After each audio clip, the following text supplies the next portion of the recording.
Баршаңызға қайырлы күн достар, каналыма қош келдіңіздер.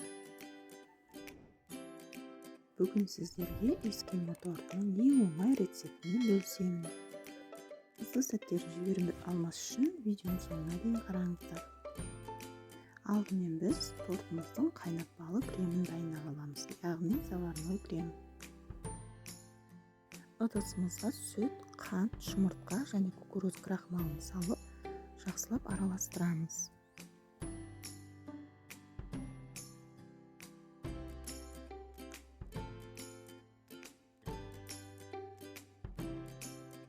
Одан соң баяу отқа қойып, үзбей осылай араластырып тұрамыз.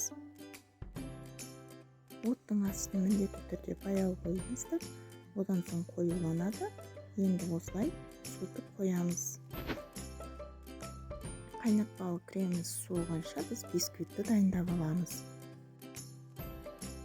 Алдымен жұмыртқаға қантты қосып, миксермен араластырамыз.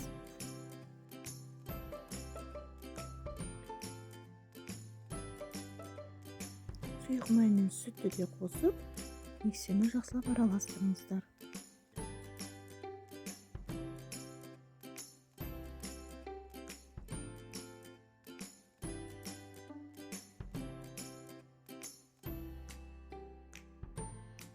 Енді құрғақ заттарымызды дайындап аламыз. Оның үстіне кукуруз крахмалын, какаоны, қамыр қосқышын саламыз.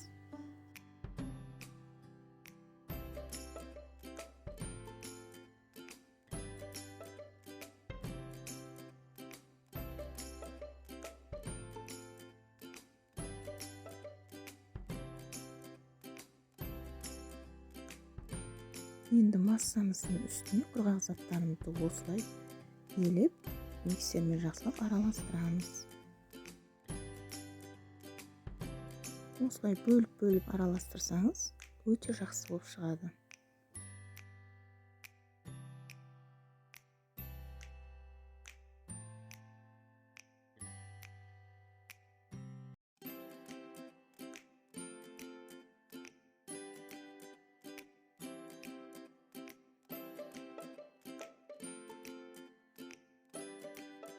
Миксермен араластыру міндетті емес, венчикпен араластырсаңыз да болады.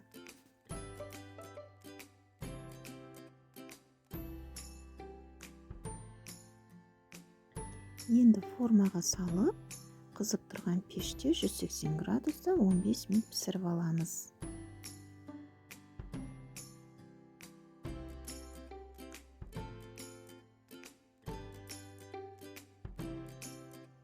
Енді бөлме температурасына сармайды алып, кішкене миксерлеп аламыз.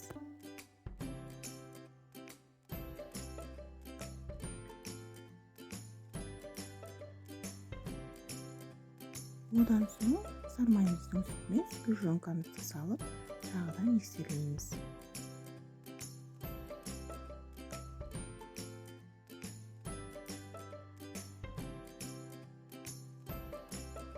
Енді қайнатпалы кремімізді осылай сармайымыздың үстіне аз-аздан салып, миксерлеп отырамыз. Неге барлығын салған соң әдемі қой қайнатпалы креміміз дайын болды.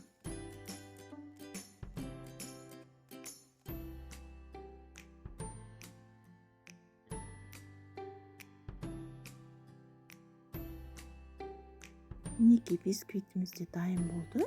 Енді осылай формадан шешіп алыңыздар. Енді бисквитті екі бөлікке пышақпен кесіп аламыз. Бисквиттің ортасы толық піскен, енді 10-15 минутқа суытып қойыңыздар. Мен бисквитті осындай формаға жинаймын. Креміміздің бәрін толықтай салып, осылай жағып шығамыз.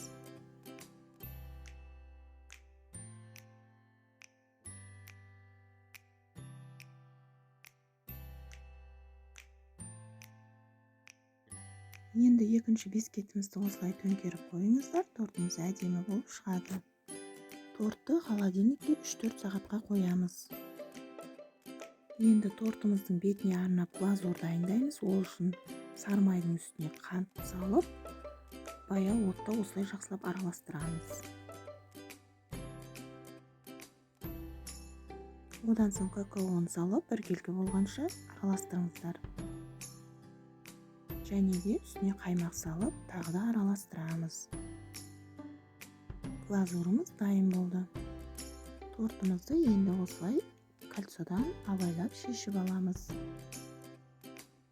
Осындай қазақ тілді каналдың дамуына аз да болса үлестеріңізді қосып, осы видеоға пікір қалдырып, каналыма тіркеліп, лайк басып кетуді ұмытпаңыздар.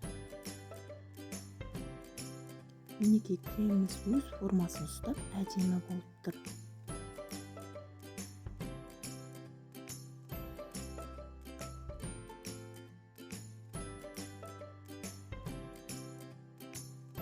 Дайын болған глазурымызды бетіне құйып, тегістеп шығамыз.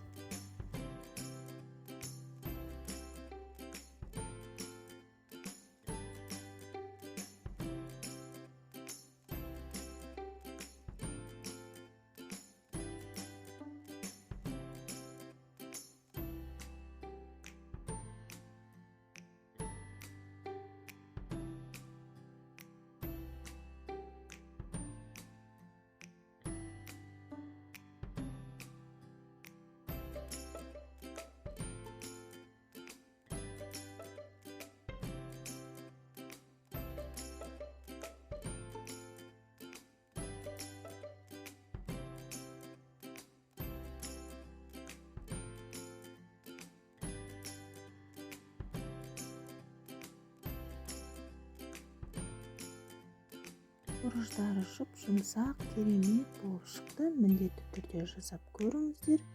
Назарларыңызға рахмет. Келесі видеода көріскенше ас болсын.